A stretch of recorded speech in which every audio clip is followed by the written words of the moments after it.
Assalamualaikum warahmatullahi wabarakatuh dan selamat pagi. Pertama-tama, marilah kita panjatkan puji syukur kehadirat Allah Subhanahu wa taala yang telah memberikan nikmat kesempatan dan kesehatan sehingga saya dapat mengerjakan tugas saya. Yang saya hormati, dosen pengampu mata kuliah Ekologi Pangan dan Gizi, dengan hormat saya sebut namanya Bapak Dr. Jamaluddin Sakung, MKes. Baiklah, perkenalkan, nama saya Cahyana Faizah dengan NIM P101210016. Adapun judul materi yang saya ambil di sini adalah gizi dan ekonomi. Masalah gizi. Masalah gizi merupakan hal yang umum terjadi, terutama di Indonesia. Masalah gizi timbul karena terjadi suatu ketidakseimbangan atau gangguan antara asupan yang diterima dengan kebutuhan tubuh. Kurang gizi, kondisi di mana tubuh tidak memperoleh asupan nutrisi yang cukup seperti asupan protein, vitamin, kalori, hingga mineral. Adapun efek dari kekurangan gizi tersebut akan menyebabkan tubuh kurus, wasting, hingga stunting. Tubuh kekurangan gizi memang menjadi salah satu kondisi yang tidak boleh dianggap sebelah mata. Begitu saja, hal tersebut bukan tanpa alasan, karena apabila tubuh malnutrisi, maka akan menyebabkan sejumlah masalah pada tubuh. Bahkan beberapa penyakit berbahaya pun bisa menyerang apabila tubuh mengalami kurang gizi.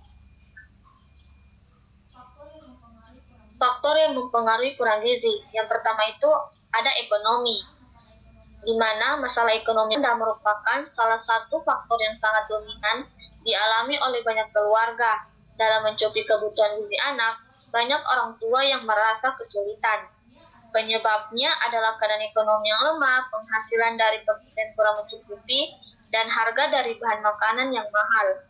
Padahal masa kritis gizi buruk yang dialami anak terjadi pada usia antara 1 sampai 3 tahun. Status gizi anak secara tidak langsung berkaitan dengan faktor sosial ekonomi keluarga. Jika status sosial ekonomi rendah, maka kebutuhan makanan keluarga akan kurang terpenuhi, sehingga anak akan memiliki status gizi kurang. Terus yang kedua itu ada sanitasi, yang dimana bila kondisi sanitasi yang kurang baik di rumah dapat berimbas pada kondisi kesehatan anggota keluarga, terutama pada anak-anak, balita. Buruknya sanitasi juga dapat mencemari beberapa bahan makanan yang akan diolah menjadi masakan sehari-hari. Terus yang ketiga itu ada pendidikan, di mana pendidikan orang tua itu seharusnya mempunyai pengetahuan yang lebih mengenai pentingnya asupan gizi yang cukup bagi anak. Rendahnya tingkat pendidikan orang tua sehingga menyebabkan mereka tidak mampu untuk menyediakan jumlah gizi yang dibutuhkan anak. Yang perlu kita ketahui itu, ibu merupakan kunci dari pemenuhan gizi anak-anak dan kunci untuk mengatasi gizi buruk. Di mana orang tua yang tidak tahu mengenai pentingnya asupan gizi bagi anak akan cenderung untuk acuh tak acuh dan menganggapnya tidak penting. Terus yang keempat itu ada perilaku orang tua, yang dimana banyak dari orang tua yang beranggapan bahwa dirinya adalah orang yang paling tahu.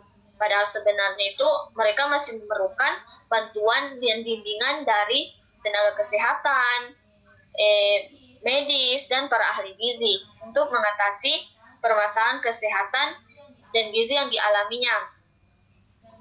Dan perlu kita ketahui juga ada persepsi yang salah dari para orang tua ketika mereka datang ke posyandu.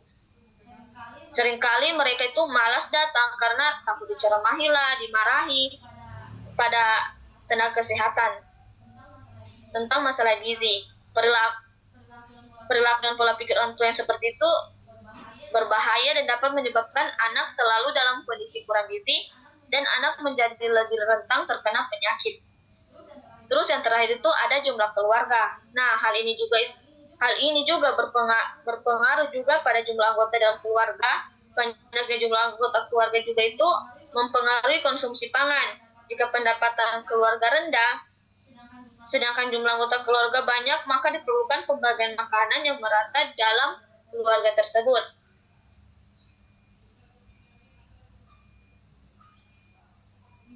Di sini ada ciri-ciri kurang gizi. Yang pertama itu badan kurus, terus yang kedua badan pendek, yang ketiga mudah lelah dan lemah.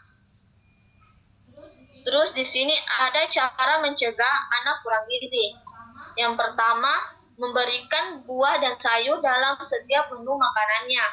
Terus yang kedua itu memberikan makanan yang mempunyai sumber karbohidrat seperti kentang, roti, dan nasi sereal.